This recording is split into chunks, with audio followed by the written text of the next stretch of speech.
우리 앞뒤 좌우분들과 이렇게 오늘 인사했으면 좋겠습니다.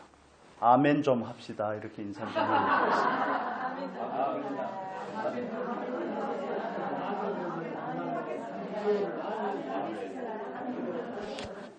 집사님께서 기도를 그렇게 은혜롭게 하셔도 아멘을 안 하시고 동의를 한다는 것인지 안 한다는 것인지 지켜보겠습니다. 하나님의 자녀라는 그 신분에 대해서 우리가 지금 살펴보고 있습니다. 지난주에 이어서 살펴보겠습니다. 에베소서 1장 4절의 말씀에는 이렇게 말씀합니다. 그리스도 안에서 우리를 택하사 우리로 사랑 안에서 그 앞에 거룩하고 흠이 없게 하시려고 우리를 부르신 목적이라고 이렇게 말씀을 합니다. 우리가 지난주에 찾아보았던 로마서 8장의 말씀 한번 다시 보겠습니다. 8장 29절 30절입니다. 로마서 8장 29절 30절 같이 한 목소리로 읽겠습니다. 로마서 8장 29절에서 30절 하나님이 미리 아신 자들을 또한 그 아들의 형상을 본받게 하기 위하여 미리 정하셨으니 이는 그로 많은 형제 중에서 맏아들이 되게 하려 하심이니라. 또 미리 정하신 그들을 또한 부르시고 부르신 그들을 또한 의롭다 하시고 의롭다 하신 그들을 또한 영화롭게 하셨느니라. 아멘. 에베소서 1장 4절의 말씀에 대해서 로마서 8장 29절에서 30절의 말씀은 조금 더 설명해주고 있는 것입니다. 하나님께서 우리를 부르신 목적, 우리를 예수 그리스도 안에서 양자로 삼으신 목적은 뭐라고요? 그 아들 예수 그리스도의 형상을 본받게 하기 위함이라고 말씀을 합니다. 에베소서 1장 4절에서는 하나님 앞에서 거룩하고 흠이 없게 하시려고 하나님 앞에 영광의 찬송이 되게 하시려고 우리를 부르셨다는 사실을 여러분 믿으시기를 바랍니다. 하나님의 선택하시면은 하나님의 그 예정하시면은 분명한 목적이 있다는 것을 우리는 깨달을 필요가 있습니다. 하나님이 왜 나를 하나님의 자녀로 삼으셨을까? 하나님의 크신 지혜와 놀라운 그 경륜 안에서 왜 나를 택하셔서 하나님의 자녀로 부르셨을까? 아무 자격도 없고 하나님 앞에 부름을 받은 일말의 조건조차 가지고 있지 못한 나에게 은혜로 찾아오시고 성령으로 나를 감동하셔서 나로 하여금 예수가 그리스도라고 예수를 구주로 고백하게 하신 그 하나님의 은혜는 분명한 목적이 있음에 대해서 우리는 깨달을 필요가 있습니다. 신앙은 여정입니다. 그리스도 안에서 우리가 신앙생활을 한다는 것도 마찬가지죠. 마치 가장 좋은 그림이 이스라엘 백성들을 하나님께서 애굽에서 구원해 내시고 광야를 통과하여 가나안 땅에 들어가기까지 인도하시는 그 예표, 그 그림이 신앙을 가장 잘 설명해 주는 것입니다. 구약은 그림자라고 말씀을 드렸죠. 그래서 우리는 구약에서 이스라엘 백성들에게 행하신 하나님의 그 일들을 보면 구원의 그림에 대해서 이해할 수 있습니다. 오늘 30절에 말씀하는 것처럼 미리 정하신 그들을 어떻게 하셨다고요? 부르시고 하나님께서 갈대아 우리에 있는 아브라함에게 찾아가셔서 그를 통하여 하나님의 백성의 역사를 시작하고자 하신 것이죠. 나는 너의 하나님이 되고 너는 내 백성이 되라고. 내가 축복하는 자에게는 내가 축복하고 내가 저주하는 자에게는 내가 저주하겠다고. 다른 의미로 뭐라고 그랬습니까? 내가 이제 내 편이라는 겁니다. 너는 나에게 속한 자라는 뜻이죠. 그래서 그 아브라함을 부르시고 그 아브라함을 통하여서 하나님께서 계획하셨던 그 구원의 역사를 이루어 가시려고 그에게 찾아가 그를 부르신 것입니다. 저와 여러분에게도 그 부르심은 동일하죠. 우리가 하나님을 먼저 부른 것이 아닙니다. 우리가 하나님을 먼저 찾은 것이 아닙니다. 타락한 인간은 하나님에 대해서 전적으로 무지합니다. 그래서 그걸 전적인 타락이라고 말하죠. 하나님을 알 수도 없고 하나님을 찾지도 아니하고 하나님을 주인으로 인식할 수조차 없는 것이 우리의 존재이고 우리의 자리였던 것입니다. 죄와 허물로 죽었다고 에베소서 2장 1절을 말씀합니다. 그 하나님께서 우리를 부르시고 그런데 그 부르심에는 뭐가 뒤따르는 게 뭡니까? 부르시고 우리를 의롭게 하시고 예수 그리스도로 말미암아 우리를 의롭게 하신 줄로 믿습니다. 우리의 행위가 아닙니다. 예배를 잘 드려서 성경을 읽어서 기도를 잘해서 이런 게 아니라 우리는 하나님의 요구하시는 그 의에 미칠 수가 없습니다. 모든 사람이 죄를 범하였으며 하나님의 영광에 이르지 못하더니 그러나 하나님께서 그 한 의 예수 그리스도를 보내주셔서 예수 그리스도를 우리가 믿음으로 말미암아 의롭게 하신 줄로 믿습니다. 그래서 의로움을 받는다는 거 우리가 다르게도 표현할 수 있지만 의로움을 받을 수 있는 유일한 근거는 믿음입니다. 예수 그리스도를 믿는 믿음. 창세기 15장에서도 아브라함이 하나님을 믿음에 하나님께서 아브라함을 의롭다 하시고 구약의 백성들, 구약의 하나님의 백성들, 이스라엘 백성들은 율법을 지켜서 구원받는 게 아닙니다. 그들도 율법을 통하여 장차 흠없고 거룩한, 정말 흠이 없고 온전한 제물 대신 예수 그리스도가 어린 양을 바라보면서 믿는 것입니다. 어린 양을 바라보면서 그들은 구원을 얻는 것이죠. 우리는 이미 따라오고 계십니까?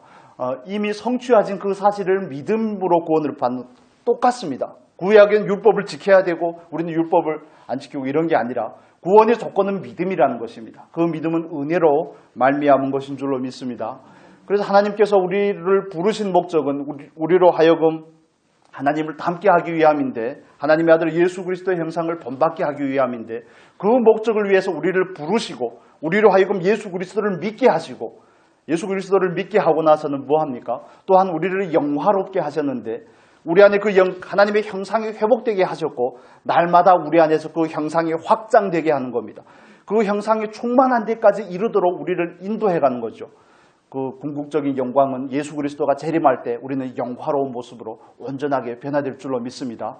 그래서 우리는 의로움을 받은 자리에서 영화롭게 받을 그 구간을 살아가는 겁니다. 다시 말씀을 드리겠습니다.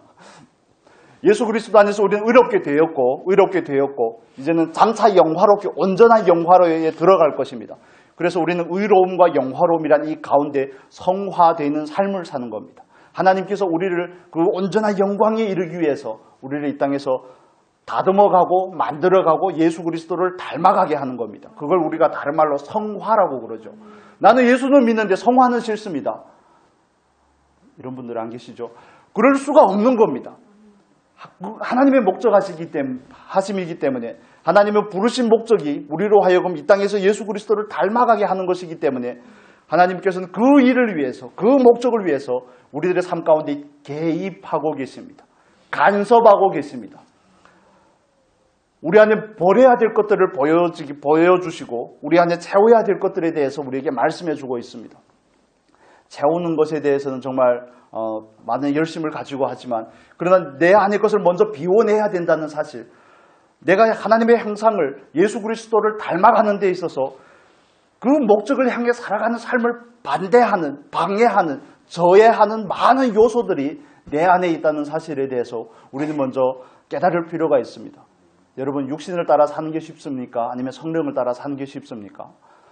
성령을 따라 살아야 된다는 사실도 예전에는 잘 몰랐습니다. 저는 성령을 따라 살아야 된다는 사실도 몰랐을 뿐더러 성령을 따라 사는 삶이 무엇인지는 더더욱 몰랐고요.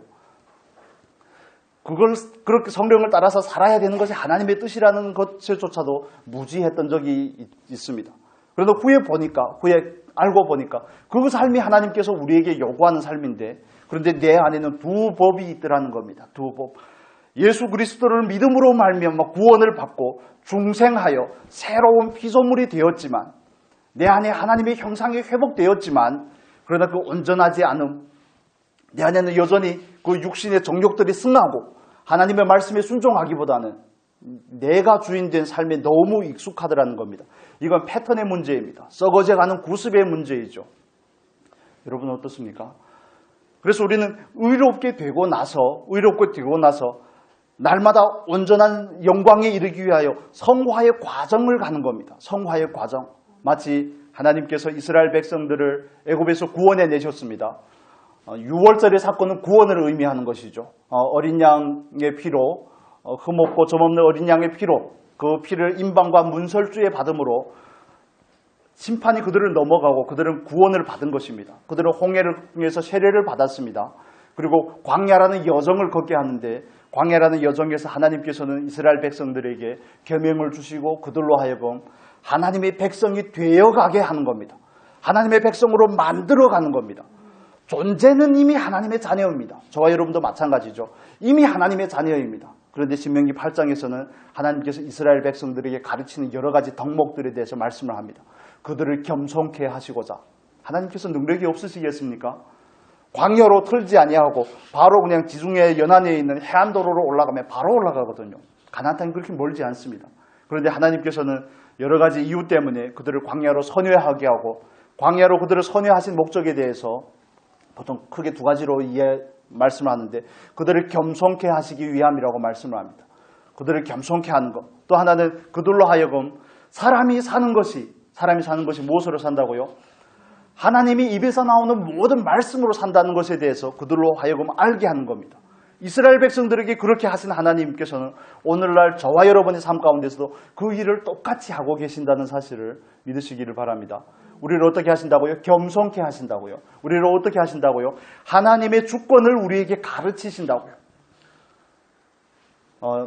예를 들면 이런 겁니다. 이스라엘 백성들에게 광야에 있으면 사람이 살 수 없을 것 같지. 내가 너희들을 살게 할 거야 라는 것을 말씀합니다. 먹을 것이 없으면 내가 먹을 것을 줄게. 마실 것이 없으면 내가 마실 물을 줄게. 고기가 먹고 싶으면 메추라기가 날아와서 너희들의 먹이가 될 거야. 이런 걸 가르치는 겁니다. 광야가 뜨겁다고? 그러면 내가 구름 기둥을 보낼게. 일교차가 커서 저녁엔 너무 추워서 잠들 수 없니? 내가 너희들에게 불 기둥을 보낼게. 여러분 이해가 되십니까? 그 하나님의 그 섬세한 손길들이 400년 동안 좀살이 하면서 애굽의 문화와 애굽의 전통과 그 구습에 찌들어져 있는 그들의 삶을 바꿔가는 겁니다. 이것저것 모든 것이 신인, 다신교를 믿던 그들에게 여호와 하나님만이 유일한 그들의 하나님이시고, 그들을 구원해 내셨을 뿐만 아니라 그들을 책임지고 계시는 하나님, 그들을 인도하고 계시는 하나님, 그들의 하나님이라는 것을 가르쳐주고 계시는 겁니다. 저와 여러분의 삶 가운데서도 마찬가지입니다. 예수를 믿는다는 것은 신앙적인 지식이 증가하는 거 필요합니다. 그렇지만 그게 목적이 아닙니다.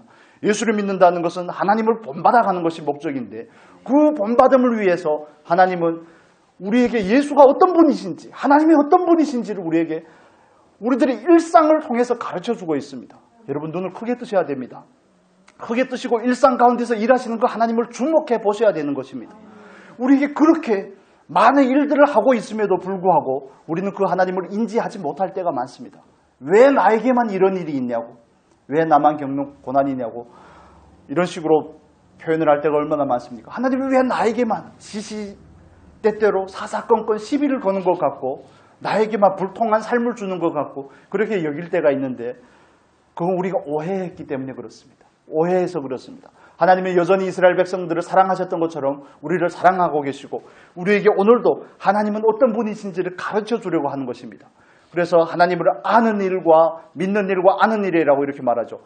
그래서 아는 일과 믿는 일이 하나가 되어 그리스도의 장성한 분량이 이르기를 원하시는 것이 하나님께서 저와 여러분을 향한 목적인 줄로 믿습니다. 그래서 우리는 그 목적을 위해서 부름을 받았습니다. 지난주에도 말씀을 드렸지만 제 얘기를 예를 들어보겠습니다. 목회가 성공하는 거 저에게 있어서 목적이 되면 안 되는 겁니다. 가끔씩 마음이 치우칠 때가 있습니다. 그렇지만 그럴 때마다 말씀으로 가르쳐야 되는 이유는, 스스로를 가르치는 이유는 교회가 부흥하는 게 목적이 아니라는 겁니다. 예를 들어서 하나님께서 원하시면 주실 수 있다고 저는 믿습니다. 그걸 위해서 우리도 정말 열심을 내서 사랑하고 전도하고 우리가 해야 될 일들에 대해서 충성해야 되는 줄로 믿습니다. 그렇지만 그게 목적이 되면 안 되는 겁니다. 유명한 목사가 되는 거, 설교를 잘하는 거, 아니요, 그런 게 목적인 것이 아니라 저는 제 자리에서 하나님을 닮아가는 겁니다.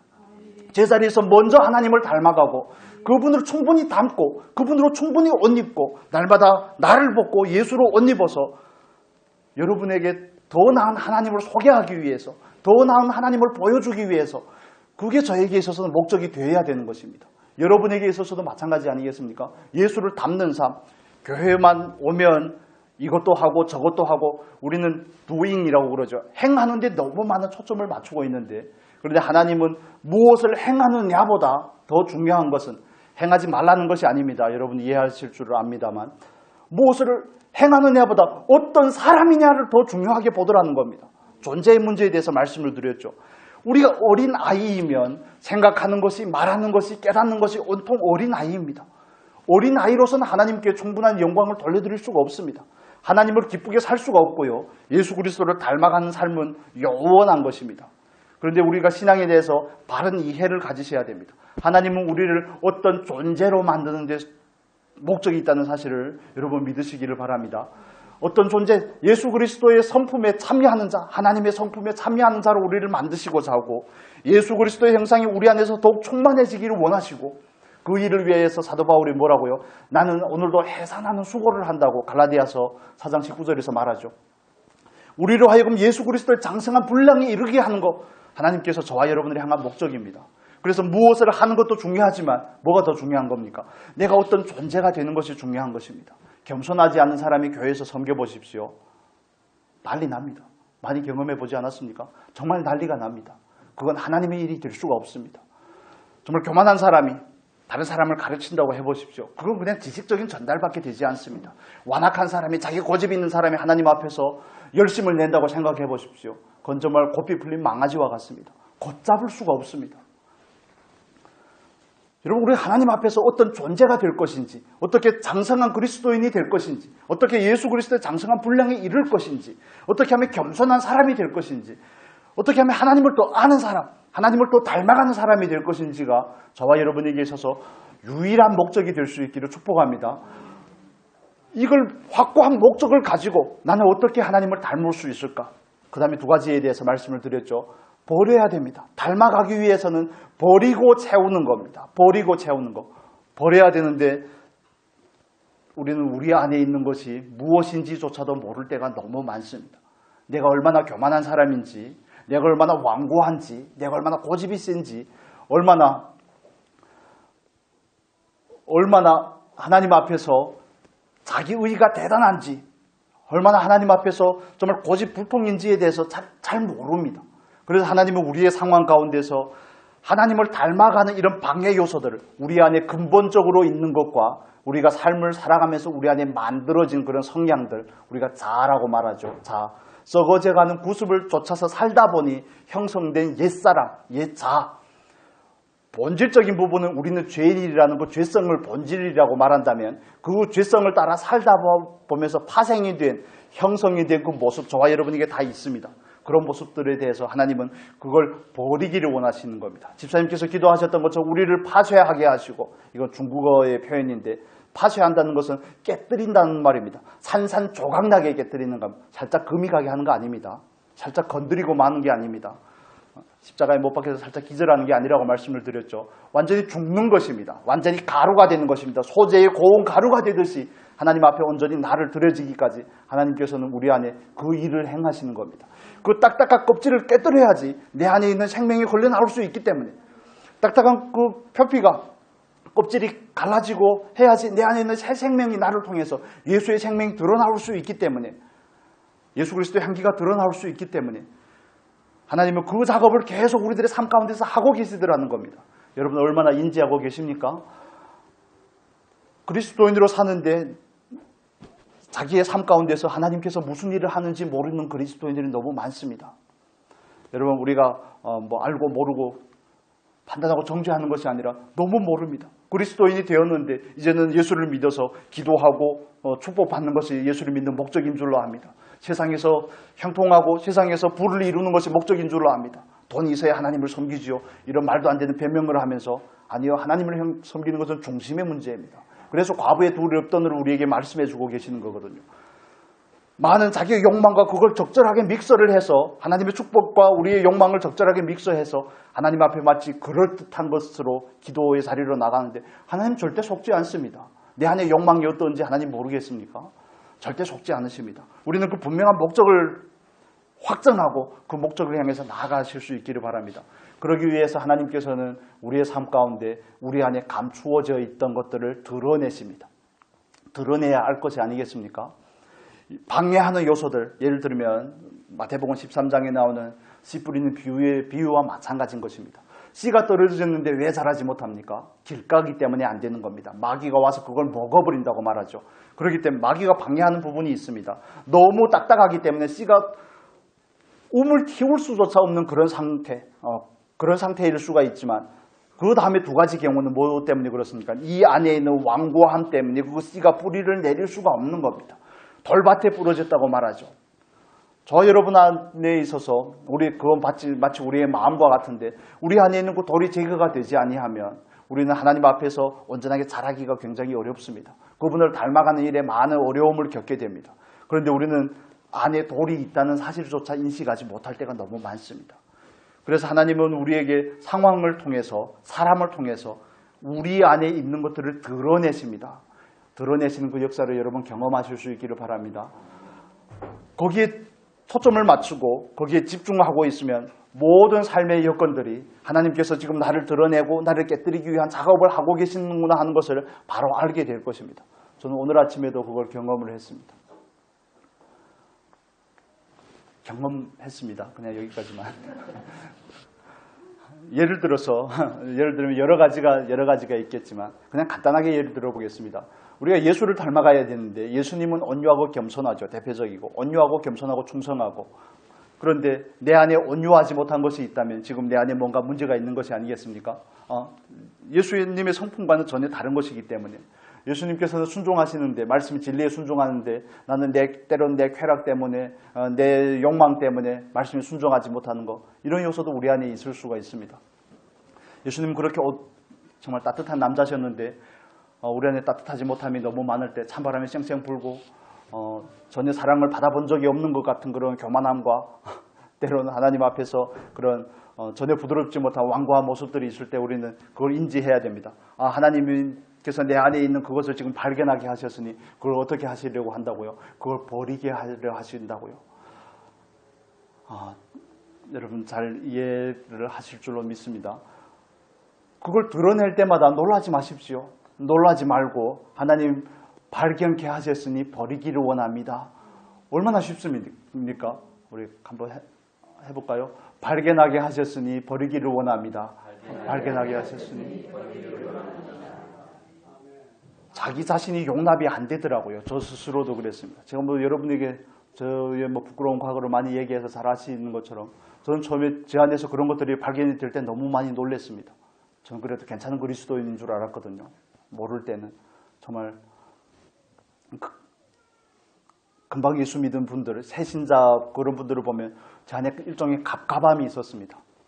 나 갈 길이 멀다. 갈 길이 멀다. 저는 그래서 그런 생각이 왜 나오겠습니까? 나는 그래도 요만큼 됐다는 거 아니겠습니까? 안에 있는 그런 것들을 잘 몰랐습니다. 그런데 본격적인 다rum은 한국에 와서부터 많이 시작이 되었던 것 같아요. 제 안에 그 완고함이 있으니까 제 안에 있는 완고함을 드러낼 수 있는 충분한 파트너를 하나님께서 보내주셔서 정말 천사를 보내주셔서 내 안에 있는 것들을 정말 하나도 가리지 않고 드러내시는데 감당하기가 굉장히 어렵더라고요. 처음에 발견이 되었을 때는 그때 드는 생각이 그거였습니다. 육신이 가지는 연민이죠. 죽고 싶다. 나는 이런 사람이 아닌 줄 알았는데 정말 죽고 싶다. 자기가 받아지지 않는 겁니다. 내가 얼마나 교만한 사람인지 그 교만이 확 드러나니까, 내 안에 있는 그런 음란이 드러나니까, 내 안에 있는 그 완고함이 드러나니까 기본적으로 하나님을 섬기겠다고 신학교도 신학생이고 하나님을 섬기겠다고 하는데 담임 목사님의 말에도 순종하지 못하고 있는 나를 보면서 뒤에서 판단과 정죄가 내 안에 가득한 그런 모습들을 보면서 막 혼선이 생기는 겁니다.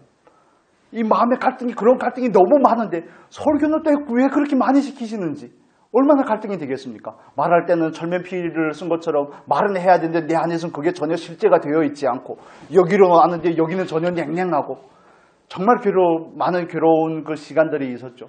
하나님 앞에 나아가서 그 문제를 발견하고 하나님 맞습니다. 제가 이렇게 교만합니다. 저를 겸손케 하여 주십시오. 하나님 그럼 어떻게 겸손하시게 하겠습니까? 환경과 사람을 통해서 겸손하게 하지 않겠습니까? 그리고 겸손케 하는데 기도할 때는 그래 맞습니다. 하나님 제가 겸손해져야죠. 제가 너무 교만합니다. 하늘 높은 줄 모르고 막 이렇게 기도를 하고 그런데 또 막상 그 사람을 만나면 그 상황을 만나면 모든 사람하고는 관계가 다 좋은데 담임 목사님하고 관계가 안 되는 겁니다. 제 안에서 그분이 받아지지 않는 겁니다. 그래서 그게 너무 많은 그런 괴로운 시간들이 지나면서 뭐가 뭔지 처음에는 몰랐습니다. 그러니까 더 힘들더라고요. 그런데 후에 점점 하나님께서 지금 나를 만들어가고 계시는구나. 나를 정금같이 나오게 하시려고, 나를 겸손케 하려고, 정말 온유한 성품을 가진, 하나님의 성품을 가진 사람으로 만들려고 나에게 나를 이런 장소에 보내셨고, 이런 분을 만나게 하셨고, 이런 분을 섬기게 하셨고, 그분의 말씀에 순종하는 것을 가르치려고 하시는구나. 후에는 그 이유에 대해서 조금 알겠더라고요. 이유를 안다고 해서 순종이 됩니까? 안 됩니까? 이유를 하니까 더 괴로운 겁니다. 이유라니까 더 괴로운 겁니다. 잘 안 되니까요. 아는 것만큼 실제가 안 되니까. 그래서 정말 그 발견됨을 따라서 하나님 앞에 발견이 되면 하나님 앞에가 회개하고 하나님 버리겠습니다. 정말 버리기를 원합니다. 용서하겠습니다. 품겠습니다. 순종하겠습니까? 보면 또 안 되고 또 돌아가서 기도하고 때론 금식하고 이러면서 이런 반복적인 그런 몸부림들이 조금씩 관계가 개선되게 하더라고요. 조금씩. 그분이 바뀌었는지는 잘 모르겠지만 내 안에서 그분이 조금씩 용납이 됩니다. 그분을 향하는 그 태도가 물론 제가 교만해서 그렇다 다 말씀을 드렸으니까 이해를 하시겠지만 그런 부분들이 조금씩 이해되기 시작합니다. 이제 여러분 차례입니다. 여러분의 삶 가운데서는 어떻습니까? 여러분 삶 가운데서는 어떤 성품들이 자주 발견이 됩니까? 불같이 화가 납니까? 때론 자존심이 스크래치가 난 것처럼 그렇습니까? 그 자존심을 버려야지 예수를 닮아가는데 더 용이합니다. 그 오만함을 버려야 되는 것이고 하나님 앞에서 그 온유하지 못함을 내려놔야 되는 것입니다. 하나님은 끊임없이 그 부분에 대해서 하나님만이 우리의 유일한 하나님, 유일한 사랑의 대상과 섬김의 대상이 되기를 원하시기 때문에 그분의 사랑을 가로막는 것, 그분을 담는 데 가로막는 것들은 제거하시기를 원하십니다. 그래서 그 부분을 공격하는 겁니다. 표현을 좀 이해하시면 좋겠습니다. 그 부분을 깨뜨리고자 상황 가운데 인간관계 가운데 우리를 두셔서 그 부분에 있어서 발견이 되게 하고 상처를 받게 하는 겁니다. 그걸 깨뜨리고자 내가 자꾸 무시되는 거, 일명 훅갓이라고 그러죠. 어깨에 뽕 넣고 너무 폼 잡으려고 하니까 하나님께서 때로는 우리를 한없이 낮추는 겁니다. 돈을 너무 사랑하니까 우리로 하여금 실패를 경험하게 하는 겁니다. 물질의 주인이 누군지를 가르치려고 너무 자기의의가 많으니까 사람들 앞에서 때로는 수치심을 느끼게 하고 망신을 당하게 하는 겁니다. 그 하나님께서 우리를 사랑하는 손길이라는 사실을 여러분 믿으시기를 바랍니다. 하나님의 사랑에 대해서 의심하지 않으셨으면 좋겠습니다. 그분은 좋으신 아버지입니다. 우리를 사랑하는 아버지입니다. 저도 하나님 앞에 얼마나 많은 불평이 있었겠습니까? 10만 평방킬로미터가 되는 이 한국 땅에 나를 보냈는데 하필이면 전라도 제일 총구석에 갔다가 나를 왜 처박아 두셨습니까? 이런 기도를 실제로 했던 기도입니다. 전라도가 얼마나 넓은데 하필이면 영광 제일 구석지에 갔다가 그렇습니다. 왜 그러십니까 하나님? 그런 기도들. 이 안에 있는 많은 것들이 막 드러나면서 나는 이 상황에 대해서조차 수용이 되고 있지 않구나. 하나님께서 나에게 하시는 그 일에 대해서 온전하게 받아지지 않구나. 하나님 나를 지금 깨뜨리려고 한다는 사실에 대해서도 온전한 동의가 되어 있지 않구나 하는 것들이 발견이 되는 겁니다. 여러분 하나님 앞에서 하나님께서 우리의 문제를 드러내실 때 여러분 믿음으로 반응하실 수 있기를 예수님 이름으로 축복합니다. 하나님 맞습니다. 드러내 주셔서 감사합니다. 하나님 저를 고쳐주세요. 제가 환자가 맞습니다. 제가 자존심에 똘똘 뭉쳐있는 환자입니다. 저 같은 경우에도 마찬가지죠. 제 얘기는 그만하겠습니다. 얼마나 그런 갖춰야 될 것들이 갖춰지지 않았는지를 발견이 될 때마다 반복해서 해야 되는 것이 그런 일들입니다. 여러분 하나님께서 우리를 드러내시면 하나님께서 우리를 지금 사랑하고 계신다는 사실을 여러분 먼저 믿으셔야 됩니다. 사랑하시기 때문에 그 일을 하시는 겁니다. 하나님께서 야곱을 사랑하시기 때문에 그로 하여금 외삼촌 라반으로부터 정말 모진 20년이라는 세월을 겪게 하시죠. 하나님께서 요셉을 사랑하기 때문에 그로 하여금 형제에게 배신당하게 하고 애굽에 팔려가게 하고 애굽에서 10여 년이라는 시간 동안 온갖 누명을 쓰고 감옥에 가게 하고 정말 배은망덕한 사람들을 만나게 하고 하는 그 과정을 요셉에게 있어서 사랑이라는 사실을 여러분 아십니까? 하나님께서 당신의 마음에 맞는 다윗에게 찾아오셔서 다윗에게 기름을 부으시고 기름 붓고 바로 왕이 되면 얼마나 좋겠습니까? 그러나 또 혹독하게 12년 동안 자기 장인어른한테 쫓겨다닌다는 거 얼마나 그림이 안 나옵니까? 모양이 빠집니까? 그런데 그를 그렇게 다루시고 다윗을 볼 때 사랑인 거 여러분 아시겠습니까? 요셉을 볼 때 사랑인 거 여러분 아시겠습니까? 그렇다면 우리의 삶 가운데서 하나님께서 일하시는 거 나를 향한 사랑이 아니겠습니까? 제가 생각해도 논리가 기가 막힙니다. 여러분 어떻습니까? 우리 삶 가운데서 일하시는 거 하나님 여러분 만나고 계십니까? 우리가 얼마나 변화가 되었는지를 먼저 놔두고 하나님께서 지금 나에게 그 사랑의 손길을 나를 온전케 하고자 나를 성화케 하고자 나를 예수 그리스도를 닮게 하고자 나에게 그 손길을 뻗치고 계시고 우리의 삶 가운데 개입하고 계시고 터치하고 계신다는 사실에 대해서 먼저 믿으시기를 바랍니다. 왜 나에게는 이런 남편을 주셨습니까? 왜 나에게는 전혀 맞지 않는 아내를 주셨습니까? 성향도 다르고 입맛도 다르고 모든 것이 다른데 왜 그럽니까, 하나님? 답은 간단하지 않습니까? 나로 하여금 예수 그리스도의 성품을 담게 하시려고 그러는 겁니다. 아멘이 작은 걸 보니 동의가 잘 안 되시는 것 같습니다. 왜 나에게 주변에, 내 주변에 왜 이런 사람만 있습니까? 왜 인간관계가 나를 늘 힘들게 합니까? 나에게는 정말 내 안에는 부자가 되고 싶은 욕망들이 있는데 왜 하나님 내 삶을 풀어주지 않습니까? 이런 등등의 많은 문제들 가운데서 우리는 다른 사람 향해서 탓할 것이 아니라 하나님께서 지금 나를 바꾸고자 한다는 사실에 대해서 온전하게 동의해 드릴 수 있기를 바랍니다. 이게 믿음입니다. 이게 성화가 되는 과정입니다. 그렇게 믿음을 드릴 때 하나님께서 비로소 우리 안에서 그 일을 자유롭게 하실 수가 있습니다. 하나님 맞습니다. 잡아다 주십시오. 하나님 저를 변화시켜 주십시오. 제가 이제 더 이상 저항하지 않겠습니다. 하나님의 손길에 대해서 회피하지 않겠습니다. 반대하지 않겠습니다. 오롯이 순종하겠습니다. 낮추신다면 하나님 정말 낮아지겠습니다. 하나님 제가 돈을 사랑했던 사람이라면 하나님 정말 이제는 돈이 아닌 하나님을 사랑하는 사람이 되겠습니다. 하나님 앞에서 올바른 물질의 청지기가 되겠습니다. 하나님 저에게도 물질의 은혜를 더하여 주십시오. 이게 선후 순서가 맞는 겁니다. 제가 중단반 막 말씀을 드렸는데 여러분 하나님께서 우리에게 하시는 그 손길이 사랑임을 꼭 기억하시기를 바랍니다. 나를 바꾸고자 하신다는 그 하나님의 의도를 캐치하시기를 바랍니다. 왜 너는 나에게 내 자존심을 자꾸 공략하고 이렇게 할 것이 아니라 내 안에 자존심이 있기 때문에 긁히는 겁니다. 여러분 자녀들에게 화를 내는 이유 제가 오늘 아침에 또 자녀들 얘기를 안 한다 해놓고 말을 하다 보니까 억양의 문제는 변명입니다. 애들은 정말 정확하게 알더라고요. 우리 막내, 우리 둘째 정말 무섭습니다. 이렇게 말을 하는데 말투가 좀 그랬나 봐요. 이렇게 주일 아침이면 헌금을 이렇게 주죠. 뭐 감사헌금, 주정헌금 이렇게 5,000원, 5,000원, 7,000원 이렇게 해서 딱 나눠서 주는데 넣어야 될 거 아닙니까? 헌금을 줬으면 주머니에 넣어야지 교회 가서 헌금할 거 아닙니까? 밥도 다 먹었겠다, 치카도 다 했겠다, 이제는 교회 갈 준비를 해야 되는데 안 넣는 겁니다. 그래서 제가 헌금은 넣어! 이렇게 얘기했는데 그런 말들. 그리고 또 USB를 제가 찾고 있었는데 USB가 보이지 않는 겁니다. 그래가지고 어제 저녁에 보니까 애들이 만지는 것 같던데 제가 잘못 생각한 거죠. 그래서 USB를 당장 내놓으라는 식으로 얘기했더니 그랬더니 막내가 바로 그냥 한마디 탁 던지더라고요. 우리를 의심하는 거야, 아빠? 그러는 거예요. 그래 미안하다고 찾았습니다. 그래서 찾은 게 중요한 게 아니라 그래서 하나님 또 애들 앞에서 쪽팔리게 또 그러시는군요. 그런 것들이 묻어 있는 겁니다. 그래서 존재를 말씀을 드렸잖아요. 화가 나면 그 사람의 화가 많은 겁니다. 다른 사람의 말에 자꾸 자존심이 긁히면 그만큼 자존심이 센 겁니다. 여러분 동의가 안 되십니까? 저도 마찬가지죠. 여기저기 다니면서 왜 그때는 하나님께서 그렇게 하신 줄도 잘 몰랐죠. 왜 나에게는 늘 삐딱한 사람들이 있을까 했는데 후에 보니까 그 사람이 삐딱한 게 아니라 내가 삐딱해서 그렇더라고요.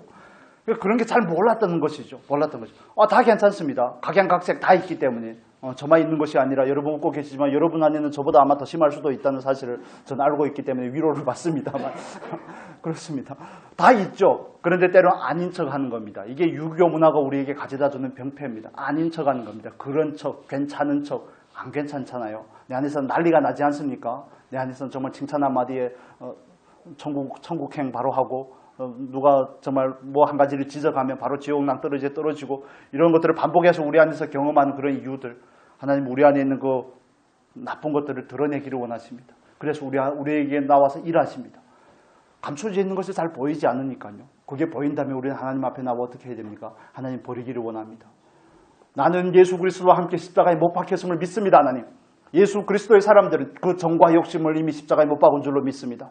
하나님 나는 예수와 함께 죽었습니다. 나는 내 감정을 따라 사는 사람이 아닙니다. 내 생각을 따라 말하고 내 생각을 따라 행하지 않겠습니다. 나는 죽은 사람입니다. 나는 오롯이 하나님과 하나님의 말씀에 대해서만 반응하겠습니다. 하나님으로 말하고 하나님으로 행하겠습니다. 하나님 저를 도와주십시오. 그 말씀이 실제로 경험할 수 있도록 은혜를 더하여 주십시오. 그러면 조금씩 그게 깨어져 나갑니다. 그래서 먼저 이런 조치보다 더 중요한 것은 어떻게 해야 될지보다 더 중요한 것은 그걸 먼저 하나님의 손길을 받아들이는 것이 더 중요한 겁니다. 맨날 드러내는데 그 부분에 대해서 나를 바꾸고자 하는, 내가 바뀌어야 된다는 그 깨달음이 없으면 그런 난 드러내고 속상할 뿐입니다. 나도 상처받고 자기도 속상하고 주변에 있는 사람들도 관계가 별로 아름답지 못하고 늘 이렇게 되는 겁니다. 드러낸 것은 무엇을 위함입니까? 치유하기 위함인 줄 믿으시기를 바랍니다. 버리게끔 하려고 하나님께서 우리를 지금 돕고 계시는 것이죠. 성령께서 우리를 돕고 계시는 겁니다. 여러분, 정말 하나님께서 그것을 얼마나 많이 원하시는지, 우리 안에 소원을 두고 행하시는 이가 그리스도 예수의 날까지 그 일을 이루실 줄로 믿습니다. 여러분, 하나님께서 하시는 그 손길을 볼 수 있는, 깨달을 수 있는 은혜가 있기를 바랍니다. 하나님께서 그 일을 행하고 계신다면 맞습니다. 하나님 행하십시오. 일하여 주시옵소서. 저에게서 썩어져가는 옛사람을 벗어버리게 하시고 나로 하여금 의와 진리의 거룩함으로 입은 새 사람을 입게 하여 주옵소서. 오늘도 나를 버리고 예수로 살기를 원합니다. 내 생각을 버리고 예수의 생각으로, 내 감정과 내 느낌을 버리고 예수의 생각과 예수의 느낌으로, 예수의 감정으로, 그 마음으로 나아가기를 원합니다. 그리스도의 심장으로 무장하게 하여 주옵소서. 내 뜻이 어디 있습니까? 하나님, 오직 하나님의 뜻에 순종하는 사람이 되겠습니다. 이런 반복적인 믿음의 결단들이 우리로 하여금, 우리는 그냥 결단할 뿐이지만 그렇게 우리가 동의하면 성령께서 그 일을 이루어 가십니다. 그래서 조금 일하시는 물 따라서 우리는 언젠가 보면 조금 변화된 것을 볼 수가 있습니다. 조금 변화되고 조금 더 온유해지고 조금 더 겸손해지고 내 안에 그런 틀들이 조금씩 깨어지고 더 부드러운 사람이 되어 있고 하는 것을 보게 됩니다. 여러분, 하나님께서 여러분 가운데 일하시는 부분에 있어서 어떤 부분을 말씀하시는지, 어떤 부분을 자꾸 터치하시는지를 발견하시기를 바랍니다. 가장 자주 발견이 되는 것은 내가 그런 사람이라는 것을 의미합니다. 저는 자존감은 낮은데 자존심이 엄청 셉니다. 그렇게 느껴지지 않을 수도 있겠지만 후에 발견이 되고 나서 저는 알았습니다. 부모를 탓하는 건 아닙니다만 하나님께서 저에게 자라오게 한 그 성장의 배경이 그랬기 때문에 그런 것 같습니다. 허영심이라고 해야 될까요? 가장 다루기 어려웠던 자아가 허영심에 대한 그런 부분들이었습니다. 제가 그래도 장손이 아니겠습니까? 아들 하나라고 5대 독자가 그렇게 됩니다. 5대 독자로 내려오다가 저희 할아버지 댁에 가서 어른들, 남자분들이 몇 분 있고, 그런데 할아버지 손주들 중에만 손주가 있는데 제가 장손이고, 그러니까 모든 포커스가 저에게 맞춰져 있고 으쌰으쌰 했죠, 어릴 때는. 그러다 보니까 비난을 받는 일에 전혀 익숙하지 않은 겁니다. 예를 들면 지적질을 받는 일에 너무 익숙하지 않는 거죠. 그리고 그런 삶을 사는, 그렇게 어릴 때는 쭉 오다가 가정 형편도 좋았고 그렇게 오다가 학교를 갔는데 그게 만만치 않잖아요. 성장해 오는 과정 가운데서 그런 게 만만치 않지 않습니까? 그리고 또 엄마가, 저희 어머님께서 좀 이렇게 틀이 분명하신 분이라서 이것저것에 대해서, 잘못들에 대해서 자꾸 듣고 하다 보니까 자기 스스로 안에서 일종의 자기 비하 같은 것들이 생기더라고요. 열등감이라고 그러죠. 그러다 보니까 자아가 그런 식으로 형성이 된 것 같아요. 그래서 예수를 믿고 나서 그런 부분들에서 많이 극복이 되고 하나님께서 많이 치유해 주셨죠. 여러분 얘기를 하면 여러분 또 불편해 하실까 봐 제 얘기를 하는 것이지만 여러분 안에도 그런 일들이 똑같이 일어나고 있다는 것을 이해하시기를 바랍니다. 그래서 좀 굶어도 괜찮습니다. 고생하는 거, 헌신하는 거 다 괜찮습니다. 그런데 누가 인정해 주지 않으면 빡치는 겁니다. 저 같은 경우에는. 여러분은 어떨 때 화가 나던가요? 다른 사람이 이해를 못 해주면, 오해를 하면 화가 나던가요? 아니면 어떨 때 화가 납니까? 그게 하나님께서 우리로 하여금 우리 안에서 가장 우선적으로 정리하고자 하는 부분들이라는 것을 이해할 필요가 있습니다. 자꾸 그런 감정이 반복해서 올라온다면 그건 내가 그런 사람이라는 것을 의미하는 겁니다.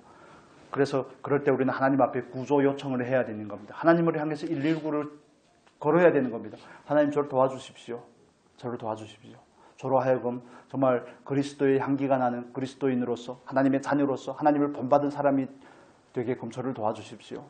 저는 버리고 싶지만 버릴 수가 없습니다. 하나님, 제가 버릴 수 있도록 은혜를 더하여 주옵소서. 이런 일련의 과정들이 필요한 것입니다. 여러분, 하나님께서는 이스라엘 백성들을 구원해내시고 그들에게 말씀을 주시고 그들을 겸손케 하시고 그들로 하여금 하나님을 따라서 사는 사람으로 만들어 가셨던 것처럼 우리들의 삶 가운데서도 똑같이 일합니다. 그래서 대개는 보면 우리들의 삶 가운데는 우리가 원하지 않는 여건과 상황들이 있습니다. 내가 싫어하는 사람, 내가 원하지 않는 환경, 이런 것들을 통해서 하나님은 우리를 변화시키기를 원하는 겁니다. 환경을 바꿔주시기도 하지만 우리를 변화시키기를 원하는 겁니다. 나로 하여금 예수 그리스도를 닮은 사람으로, 나로 하여금 온유한 사람으로, 나로 하여금 겸손한 사람으로, 나로 하여금 하나님 말씀 앞에 자기 고집을 버리고 순종하는 사람으로 만들기를 원하시는 하나님의 손길을 여러분 깨달으실 수 있기를 바랍니다. 그게 발견이 되어서 자기가 그런 사람인 것이 동기가 되었다면 그 다음에는 간단합니다. 왜냐하면 십자가에서 다 이미 성취된 사실이기 때문에 하나님, 내가 십자가에서 죽었음을 믿습니다. 하나님, 나는 감정을 따라 느낌을 따라 행하지 아니하고 믿음을 따라 선포합니다. 하나님, 내가 죽었음을 선포합니다. 그렇게 해보십시오. 불같이 나던 화가 언젠가는 순식간에 사라지는 그런 경험들을 하게 될 겁니다. 왜냐하면 말씀이 진리이기 때문에 그렇습니다. 말씀이 권능이고 말씀이 생명이기 때문에 그렇습니다. 경험을 해보시기를 바랍니다. 그래서 신앙은 지식이 아닙니다. 신앙은 일단 일종의 교리나 논리가 아니라 신앙은 삶의 실제인 것입니다. 그 하나님을 내 삶 가운데서 충분하게 만나고 누리는 겁니다. 간단하게 팁을 드리자면 오늘의 삶 가운데서 나는 어떤 부분이 불편한가를 생각해 보시면 됩니다. 내가 불편하게 여겨지는 것, 그런 부분에 있어서 하나님께서 나를 바꾸고자 하시는 것입니다.